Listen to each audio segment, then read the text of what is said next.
শোনো, আমি বাংলাদেশে যাচ্ছি গেলি আমার একটা সাপোর্ট দরকার, ভালো সাপোর্ট। কমসে কম 15-20 লাখ টাকা। আছে গ্রামের নাম টুলনা,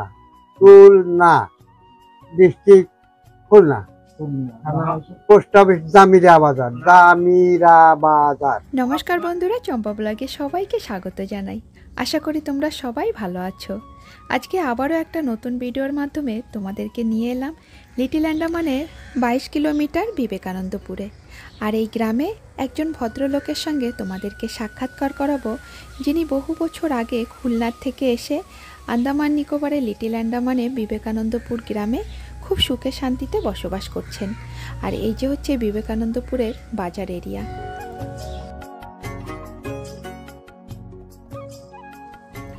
বাজারটা পার করার পরেই চলে এলো বিবেকানন্দপুরের গ্রাম অঞ্চল। আর এই গ্রামের মধ্যে ঘুরে ঘুরে দেখলে বাঙালিদের অনেক মন্দির দেখা যায়। তার মধ্যে এই যে একটা মন্দির, এই মন্দিরটা হচ্ছে অনুকূল ঠাকুরের মন্দির। এই মন্দিরটা বেশ বড় আর খুব সুন্দর ডিজাইন করে মন্দিরটা তৈরি করা হয়েছে। আর এই মন্দিরে প্রায় সৎসঙ্গের অনুষ্ঠান আয়োজন করা হয়। লিটিল আন্ডামানের 16 কিলোমিটার থেকে আরম্ভ করে 22-28 কিলোমিটার পুরোটাই বাগবাগান।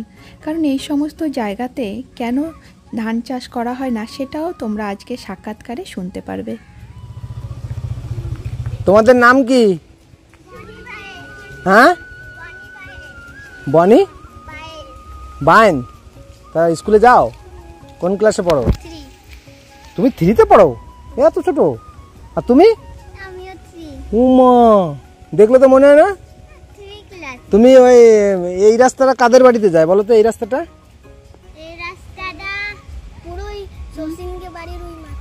তা তো আমি চিনি না। তুমি ওই মেডিকেলে কাজ করে না সঞ্জয় ভদ্র, চেনো? চেনো না? না, তোমরা কোন স্কুলে পড়ো? এই 22 কিলোমিটারে জায়গার নাম নাই? তোমাদের গ্রামের নাম কি? ভিকেপুর। মানে কি পুরোটা কি? বিবেকানন্দপুর। ওই স্কুলে পড়ো না? বাবার নাম? সুকরঞ্জন মণ্ডল। আর তোমার বাবার নাম? রঞ্জিত বাইন। যাক, ভালো। হ্যাঁ, অ্যাকচুয়ালি দাদা আমি অনেকদিন হয়েছে না আসছি, তাও না একটু কনফিউজ হচ্ছে। অবশ্য কনফিউজ হবে না, মনে পড়ে যাবে। আমার মনে পড়ে আমাদের বিয়ের পরে একবার এখানে এসেছিলাম। তখন গাছপালাগুলো অনেক ছোট ছিল, কিন্তু এই 10 বছরের মধ্যে অনেকটা চেঞ্জ হয়ে গেছে, যার জন্য হাজব্যান্ডের একটু চিনতে অসুবিধা হচ্ছে। কারণ এই সমস্ত এলাকাতে একই ধরনের জমি জায়গা, একই ধরনের বাগান, যেদিকে তাকাবে সেদিকেই সুপারির বাগান, নারকেল গাছ একটু কম দেখা যায়। সবার বাড়িঘরগুলো অনেক দূরে দূরে। এই সমস্ত এলাকাতে এত বড় বড় বাগান আছে যেই বাগানের মধ্যে ঢুকলে বেরোনোর রাস্তা খুঁজে পাওয়া যায় না। আজকে যে ভদ্রলোকের সঙ্গে তোমাদেরকে সাক্ষাৎকার করাবো, উনি হচ্ছেন আমার ননদের শ্বশুরমশাই। এই যে আসলে আমরা যে বাড়িতে আসার কথা সেই বাড়িতে পৌঁছে গেলাম।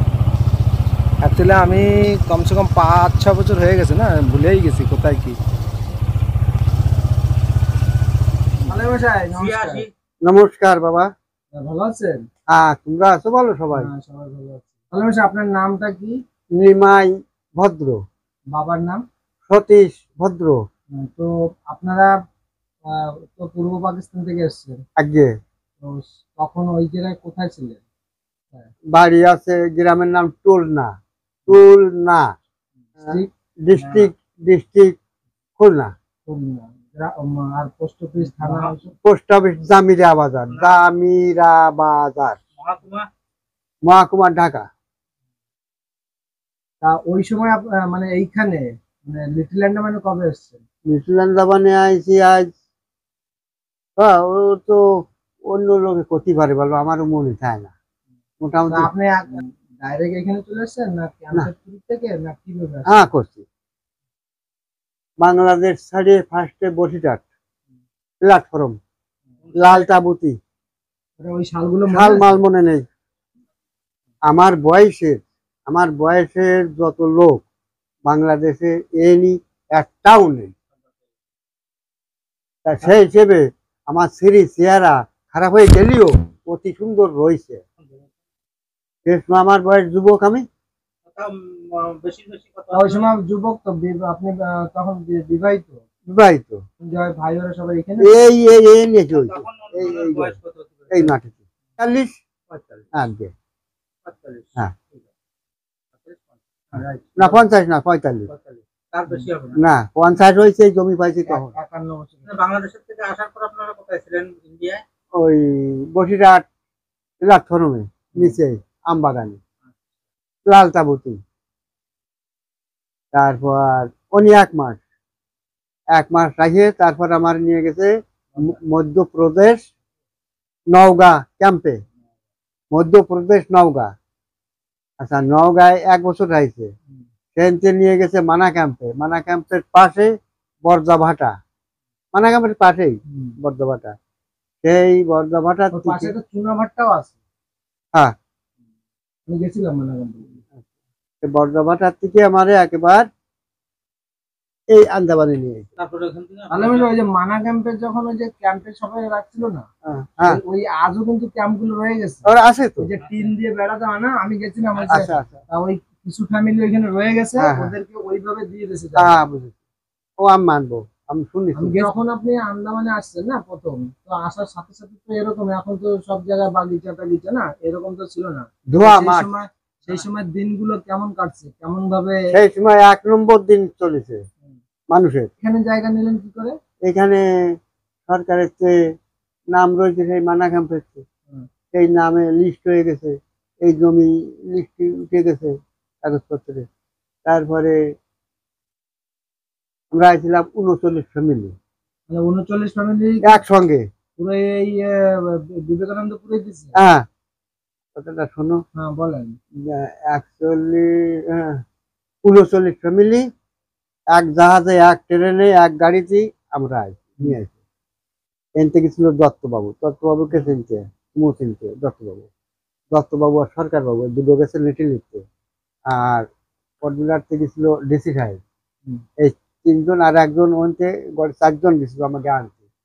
তাই অনুযায়ী শান্তারাম, পুনর্বাসন দপ্তরের মন্ত্রী শান্তারাম হচ্ছে টাইটেল, কি নাম আমার ঠিক মনে নেই। যাই হোক, সেই শান্তারামের সঙ্গে যোগাযোগ করে এই লোকগুলোকে শান্তারাম জোগাড় করে দিয়েছে। শান্তারামের সেবক ছিল, সেই সেবককে কয়েছে তোমার সেক্টরে, তোমার বোলাকে, তোমার সেক্টরে, তোমার বোলাকে 39 ফ্যামিলি বানাও। সেবক বাবুরও তাই ওই সেবকরা ঘরে ঘরে আইছে, আন্দামান যাবেন, যাব, এনে সই করে দেন। যে সই করতে পারছে করেছে, যে না পারছে টিপ। আচ্ছা এইভাবে 39 ফ্যামিলি গড়িয়ে গেছে, হয়ে গেছে। তাহলে আমার একটা কথা আছে, তো আন্দামান আপনাদের এক কথা বলাতে চলে এসেছে। আন্দামানের ব্যাপারে একটা কালাপানি নাম, ও আমি বুঝতে পারছি, আতঙ্ক ছিল। আমি চালু ছিলাম সব দিন, আমি সব দিন চালু, এক কথা বলাতে চলে একদম আমি সব দিন চালু। আউট নলেজ জিনিসটা আমার খানিকটা এখনো আছে, সেইভাবে আমি চলাফেরা করি, কথাবার্তা করি। আচ্ছা যাই হোক, তারপর সেইভাবে 39 ফ্যামিলি আনিয়ে রাইছে দত্তবাবুর বাড়ির পাশে, ওই হাটবে এগ্রিকালচার, উনি রাইছে। আচ্ছা এখন জমি ভাঙতেছে, ডোজার দিয়ে 18 কান ডোজারে জমি, এই জমি ভাঙতেছে। তা আমি মাঝে মাঝে 2 তারিখ আসলাম জমি ভাঙা দেখছি, হাটবে জমি ভাঙা দেখে গেছি। তারপর জমি ভাঙা শেষ হয়ে গেছে, ওকে ধরো জমি আনে আর নেই, কিছু ভাঙিছে আর নেই, এখন ভাঙবে অন্য সাইডে। এখন কিছু ভাঙা হয়ে গেছে, সেখানে আমাকে সেই 39 ফ্যামিলিকে, হেড ফ্যামিলিকে ডাকিছে ময়দানে, মানে মাঠে। তা দত্তবাবু কাছে আপনাকে ডাকা হয়েছে, আমি একটা মিটিং করতেছি আপনাকে নিয়ে। এই 39 ফ্যামিলি আইসছেন তো আপনারা, তা 18 ফ্যামিলির জমি তৈরি হয়ে গেছে, আর 21 ফ্যামিলির জমি তৈরি হয়নি। তা 18-র মধ্যে কে কে যাবেন, তাই আপনারা স্বীকৃতি দিলি 18 ফ্যামিলিতে লোক ছাড়বো। তাহলে ওই কইছে তুমি যাবা, যাবো, এই পাশে আসো, তুমি যাবা, না থাকো, তুমি যাবা, যাবো, এই পাশে আসো। এইভাবে 18 জন যেই হয়েছে সেই হয়েছে তোমরা 18 জন 22 কিলোমিটারে পুনর্বাসন যাও অমুক তারিখে। আর তোমরা 21 জন 21 ফ্যামিলি থাকো, পরের বছর তোমাকে হবে। সেই কথাই এই এই জায়গা কি লটারি হিসেবে? হ্যাঁ তাই, হ্যাঁ যে আপনার জায়গাটা বাজারের থেকে অনেকটা ভিতরে, হ্যাঁ তাই জন্য বলছি। আবার লটারি, সব লটারি, যত দেখছো সব লটারি। 21 ফ্যামিলি সব এদিকে আসো আমার সাথে, আমাদের সাথে অফিসারটা কইছে 21 ফ্যামিলি সবাই হাজির থাকো আমাকে সাথে, 5 চলো। 21 ফ্যামিলি আসছে, অফিসাররা আসছে, তখন লটারি ছাড়িছে। লটারি ছাড়িয়ে টুকরো টুকরো কাগজ তো ধরো, যার যার নাম্বারিং হিসেবে ধরিছে। কিন্তু কি কোন নাম্বার টাম্বার তো দেখা যাচ্ছে না, এবার খুলে দেখা গেছে আমার 8 নাম্বার, এই যে 8 নাম্বার। তারপরে মানে এই দিক দিয়ে নাম্বারিং ধরছে ওই ওই এইভাবে, এই জমি কিন্তু লম্বা এইভাবে, পূব পশ্চিম, এটা কয় পূব পশ্চিম, এই পূব পশ্চিম আছে লম্বা, আর উত্তর দক্ষিণ হচ্ছে আড়ে। তা এই পূব পশ্চিম অফিসাররা বলতেছে 8 নাম্বার নিমাই ভদ্রকে, আমি কইছি হাজির স্যার, এরকম কইছি দাঁড়াই।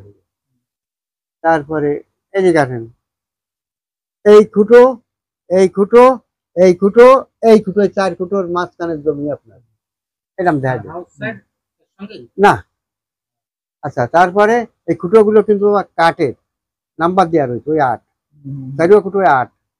আচ্ছা, তারপরে যাচ্ছে আবার এই পশ্চিমী লম্বাই, পশ্চিমী রামেশ্বর মন্ডল এক বুড়ো, তা দেখা যাচ্ছে লোকে এই যে ওর 9 নম্বর, আমার 8 নম্বর, এইভাবে বাস চলে গেছে ওই মাথায়। মাথাতে আবার যাই হোক, আপনারা যে 48 জন একসঙ্গে আসছিলেন না, তো এইখানে কত 18 জন নিয়েছেন না, এ নি 21 ফ্যামিলি। 21 ফ্যামিলি। তো এই 21 ফ্যামিলির মধ্যে যে হেড ফ্যামিলি, এর মধ্যে এখন আপনারা কতজন আছেন? এই বড় সুন্দর কথা কইছো, এই যে এটা বড় সুন্দর কথা কইছো। 21 ফ্যামিলির মধ্যে হেড ফ্যামিলি নিমাই বদর একটা, গুরুপদ একটা। তার দেশ বাড়িতে কয় ভাই আপনারা ছিলেন? ওই 2 ভাই। 2 ভাই, 2 জন চলে এসেছেন আন্দামানে? হ্যাঁ, 2 জন আন্দামানে চলে এসেছেন। আরেক ভাই ওই আউটসাইডে। তাই উনিও কি আপনার মানে হেড ফ্যামিলিতে আসছে না পরে আসছে? তো পরে আমি নিয়ে আসি, ওরা উডাউট। ও, যখন আসেন তখন ভাই কোথায় ছিল? একসঙ্গে আমরা কাট করেছি। জমি পাইতো আলাদা? পাইছে রায়গড়ে পাইছে, ওনার জমি কোথায়? ওর রায়গড়ে পাইছে। মধ্যপ্রদেশ। হ্যাঁ, তার সেখানে পছন্দ করে মরিচ ঝাপিতে চলে গেছিল। মরিচ ঝাপির ইতিহাস শোনোনি তোমরা? শুনেছো? দায় বাদায় জঙ্গলে, বাংলাদেশ। হ্যাঁ, উনি জমি দিচ্ছিল এই সেটলারকে, ফেরত যায়নি। মানে কেউ কোনো পার্টিতেই জমি দেখাইছে, মরিচ ঝাপিতে মেলা জমি আছে, ফেরি জমি, তোমরা যদি যে যে জাতি চাও সে জাতি পারো। তাই পুনর্বাসন থুয়ে বহু ফ্যামিলি চলে গেছিল। হ্যাঁ, সুন্দরবন অঞ্চল। সেখানে ফায়ারিং হয়েছে, বহু লোক মারাও গেছে, তার মধ্যে একজন আমার দাদা। তা ওই ফায়ারিং দেখিয়ে বনগায় চলে গেছে, বনগায়। ওটা ওইভাবে রয়েছে, এখনো নেই, এখন সরকার নিয়ে নিয়েছে। আমি কইছি আসি স্কুলের মুখ আমি সই দেইনি। আমি যদি লেখাপড়া জানতাম না, গায়ে দেখো সেটা, আমি যদি লেখাপড়া জানতাম না তোমাকে মাথা খেয়ে ফেলতাম। এত মানে লেখাপড়া করলে আমার মাথা এত বড় সুন্দর মাথা। তো এখন তো সব জমি মানে বাগ বাগিচা হয়ে গেছে। যখন জমি আপনি পেয়েছেন না, তখন কি হইতো জমিতে? তরকারি, ধান, ডাল, ধান। এত ধান কি করতেন? এত ধান তো খাওয়ার লোক ছিল না, এখন তো লোক সংখ্যা বাড়ছে না, বেড়ে গেছে। ওই ধান খাইছি, বেচেছি। সবার ঘরে তো ধান থাকতো তখন, তো ধান কে কিনতো? ও 16তে 8 বেচতে এইসব জায়গা থেকে নিয়ে নিয়ে এখান থেকে নিয়ে নিয়ে যাচ্ছে, তারা খাতি। এই সুপারি নারকেলের বাগিচা কবে থেকে শুরু হয়েছে? অফিসাররা এসে দেখে এই সময় কিন্তু বাবা ধান তরকারি অতি মানে মুশকিল হতে লাগলো, ধান হচ্ছে না, তরকারি হচ্ছে না। অফিসাররা দিল্লি চাইছে, এসে জমি দেখলে বলছে কি এখানে ধান চাল হবে না, ফসল ধানের ফসল উপযোগী না, মানে বাগ বাগিচার উপযোগী, আপনারা নারকেল সুপারি তৈরি করে নিয়ে নি। ওই তাই তাই তাই এই এই বাংলাদেশে এখনো যাওয়ার ইচ্ছা আছে না গেছিলেন? গেছিলাম 8-10 বছর হয়ে গেছে। 8-10 বছর? শুনেছি আপনি নাকি আবার খুব শীঘ্রই। আমার ইচ্ছে ছিল বা আছে আর একবার যাওয়ার দেখার, তাই শরীর পারবে কি না জানি না, এই পর্যন্ত কথা। তা এখন ওইখানে কারা কারা আছে যে আপনার বারবার মন চায় বাংলাদেশে যাওয়ার? জন্মভূমি তো সবার মন চায়, সবাই। ওইখানে আপনার কেউ থাকুক না থাকুক ও দরকার নেই। আপনার ভিটা বাড়ি রয়েছে ওইখানে? আছে, বিলিজ জমিও আছে। ওইগুলো কারা দেখে? আছে আমার কাকা ছেলে ফেলে আছে, তারাই খাচ্ছে, ওরাই আছে। ওরাই খাচ্ছে বাড়িঘর ধরে। ওরা সবাই এখানে ভালোই আছে। আমরা বাংলাদেশে ওকে বাড়ি গেছিলাম, দোতলায় থাকতাম, 5-7 দিন থেকে খেয়ে দে। কতদিন ছিলেন? ও 1 মাস। খুলনা দৌলতপুর যশোর আমার প্রিয় জায়গা, চেনা শোনা। তার কি মনটা কয় একটা খুলনায় যশোরে ওইখানে কারা কারা? ওই শহরে কাজ করতাম বিড়ি ফ্যাক্টরিতে, ওই কারা কারা মানুষের ফ্যাক্টরি বন্ধু বান্ধব, তারা তো আর কেউ নেই। তার সেই শহরটা দেখে আসতাম, এই করছে। ওই সময় যে সময় আপনি দেশ ছেড়ে আসছিলেন, ওই সময় দেশ আর এখনের দেশের মানে আকাশ আর পাতাল হয়েছে, অনেকটা চেঞ্জ। অনেক চেঞ্জ। তো তাহলে মাসে আপনার সঙ্গে অনেক ধরনের কথা হলো, অনেক কথা বললাম, অনেক ভালো লাগলো। ভালো থাকবেন, সুস্থ থাকবেন, 50 বছর জন্য পার করেন, এটাই আমি আশা করবো। আর কিন্তু আরো 50 বছর বাঁচি। 50 বছর বাঁচলে তারপরে আপনি তাহলে কত ভাগ্যবান বলেন, আপনি পৃথিবীতে কত আরো জানতে পারবেন, মানে কাছের থেকে। ও এটা তো ঠিক, কিন্তু আমি তো সহ্য করতে পারবো না। কেন কেন সহ্য করতে পারবেন? আপনি তো এরকম তো না যে আপনি তো আপনার এখনের দিনগুলো কি করে কাটে সেটা বলেন। একটু মন্দিরে, একটু হরিনাম, এখন চাকরি পারিনি কোথাও। আপনার মন প্রাণ যদি একটা লক্ষ্যের উপরে থাকে, তা আছে, তা আছে, তাহলে ঘরে বসেই আপনি পাবেন যে জিনিসটা। এটা ঠিক, পাবেন কিনা? 100 বার পাবো, পাবো মানে পাই। আমার থেকে আপনি অনেক বড়, অনেক আর অনেক বুদ্ধি আপনার, ঠিক আছে? সেই তুলনায় আপনাকে আমি এই কথাটা বলা আমার সাজে না, তবু আমি বলছি না। ওটা আমি তোমারে এই কথাটা বলছো তো, আমি কিন্তু রাগ করে বলিনি তোমার। কষ্ট পাবো একদিন, থাকি কষ্ট পাবো, তাই ঠিক করেছি না তো। এই রকমের ভাগ্যবান হওয়া উচিত, তুমি যা আশীর্বাদ করেছো, এরকম ভাগ্যবান হওয়া উচিত। বাজারে হয়তো 5-7 দিন 10 দিন পর ওই অটো ফটো ডাহিয়ে যাই, আবার তাইতে আসি। না একটু হাঁটাচলা করবেন, একটু না তা ঠিক, একটু বাগিচাটা দেখি দেখানো যাবে কি কি বাগি। এই জমিতে আপনারা অনেক কষ্ট করছেন, অনেক কিছু হয়েছে, তো পুরো বাগ বাগিচা করে ফেলছেন, ঠিক আছে? যেখানে তাকাই সেখানে নারকেল সুপারি। তো এই বাগিচার থেকে বছরে মানে একটা ইনকাম, মানে কেমন ইনকাম আসে? যা হয় তাতে মোটামুটি খাইয়ে পরে রানী 2 পয়সা থাকে। যাক ভালো। আর শোনো, এখন বাংলাদেশে যাতে গেলি আমার একটা সাপোর্ট দরকার, ভালো সাপোর্ট। না, সাপোর্ট তো লাগবে, সাপোর্ট না হলে আপনি এখন পারবো না। এক সাইডে একটু কমজোর হয়েছে না? খাওয়া দাওয়াটা ঠিক আছে? আছে আছে, ঠিক আছে, দেখেছি। ভাত খাই এত কটা করে, 3 বার না খালি বাঁচি না। আপনার রাস্তা ভুলে গেছেন? আচ্ছা কেন বলেন? আজকে 10 বছর আপনার ভিটায় আসেন। হ্যাঁ, এই জন্য ভুলেছো, ঠিক আছে? আর সেই 10 বছর আগে কি দেখে গেছে আর এখন কি হয়ে গেছে, সব জায়গায় গাছের মানে একটা না দেখেন, এই যে গাছগাছালি যা, মানে ওই জন্য আমি চলে গেছি ওই রাস্তা। হ্যাঁ, বুঝতে পারছি, এক থ্রু চলে গেছো।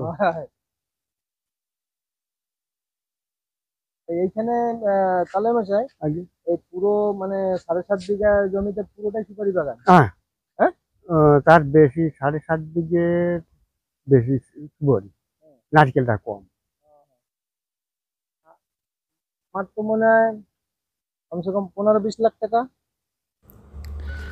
এবার বন্ধুরা চলো আমার সঙ্গে, তোমাদেরকে দেখাবো যে এই গ্রাম অঞ্চলে এত এত সুপারি সেগুলো কোথায় রাখা হয় আর কিভাবে রাখে।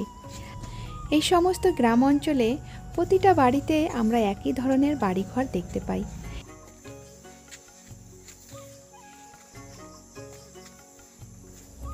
সবার বাড়িঘরগুলো প্রায় দোতলা থাকে। নিচের তলাতে নিজেরা বসবাস করছেন আর উপর তলাতে সারা বছরের সুপারিগুলো শুকিয়ে জমা করে রাখা হয়। যখন সুপারির দামটা বেড়ে যায় তখনই এই সুপারিগুলো ছোলানো হয়, তারপরে বিক্রি করা হয়। আর ঘরের উপরে ছাউনিটা থাকে টিনের। যদি সুপারিটা কম শুকানো থাকে তাহলে 12 মাসে যে রোদের তাপটা, সেই তাপে সুপারিগুলো ভালোভাবে শুকিয়ে যায়। এই সমস্ত গ্রাম্য পরিবেশে নারকেল সুপারির গাছ বাদ দিয়েও সব ধরনের ফল ফলাদির গাছগুলো দেখতে পাওয়া যায়। তাদের প্রয়োজনীয় হিসাবে সমস্ত গাছগাছালি লাগানো হয়, যেমন তাল গাছ থেকে শুরু করে আম, পেয়ারা, লেবু, সব ধরনের গাছপালা আমরা দেখতে পাই। তাহলে বন্ধুরা আজকের ভিডিওটা এখানেই শেষ করলাম। তোমাদের কাছে আজকের ভিডিওটা কেমন লাগলো অবশ্যই কমেন্ট করে জানাবে। আর ভালো লাগলে একটা লাইকের সঙ্গে সঙ্গে শেয়ার করে দিও। যারা আমার ব্লগে নতুন আছো প্লিজ সাবস্ক্রাইব করতে ভুলবে না। তোমরা সবাই সুস্থ থাকবে, ভালো থাকবে। তোমাদেরকে অসংখ্য ধন্যবাদ।